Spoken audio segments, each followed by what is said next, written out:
What is up, guys? This is Silver Warrior here, and today what I'm going to be discussing is something else was actually suggested by a viewer, and that is, and what I'm going to be discussing today is how you can, oh, I forgot to mention, this was actually suggested by somebody who's brought some of my greatest ideas recently, and that is the YouTuber Redshift, and what he suggested is, how can you tell the difference between a price bubble and an economic collapse?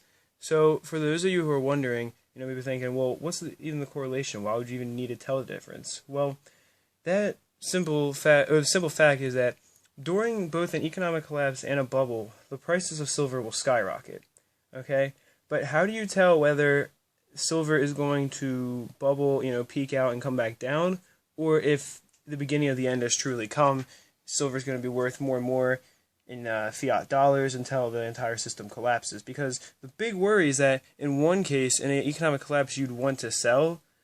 Or I'm sorry, not economic collapse. In a bubble, you want to sell, but in economic collapse, you wouldn't want to sell your silver. That's why there's a big worry. Well, you see, the thing is that with silver in a bubble and an economic collapse, I think that there's a few ways to tell, but I think to tell the difference. But I believe that the most surefire way is that when a bubble is happening, the value of currency is displaced a little bit, but it's not that big of a deal. Currency doesn't go down insanely in value, and silver will go up a lot, and so will gold. But here's the thing: only silver and gold will go up because currency is not becoming devalued. It's just that silver and gold are having more value, and in fact, some other commodities will go down in value because people are taking money out of them and putting them into silver. Like the stock market especially will go down a decent amount. So in a economic collapse, the value of every commodity would go up. Every single commodity would gain value, or not value so much as just gain worth in fiat dollars, because the fiat dollar would be going down. That's the difference, is that in an economic collapse, the fiat dollar is losing value. That's what makes silver and gold prices skyrocket. Of course, some of it is the fact that people realize they need to get into metals, but you would notice that other commodities would go up in value too.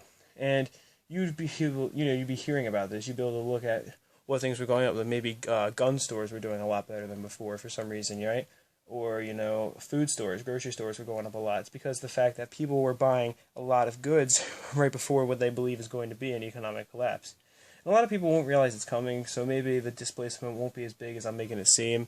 But definitely, there's going to be much different market changes between the two. And because one is just a bubble for silver and gold, the other is a decrease for fiat dollars, which everything is based on. The value of everything is based on fiat dollars. So that's really the surefire way to tell the difference. Also, I think if it's safe to say if we see silver going up to $10, $20, $50,000 an ounce in a value, or gold going up to hundreds of thousands or some ridiculous amount, I believe it's safe to say that that's not a bubble anymore. I think that's really, you could really tell a collapse was coming. And I do have a video on how some warning signs of the economic collapse, but yeah, I really think that that's the big difference. I want to keep my videos brief for you. So I do hope you enjoyed the quickie. And that did not sound right at all. Alright. Just forget I said that. Do hope you enjoyed the video, though. And that is it for this one. Peace, love, and much respect.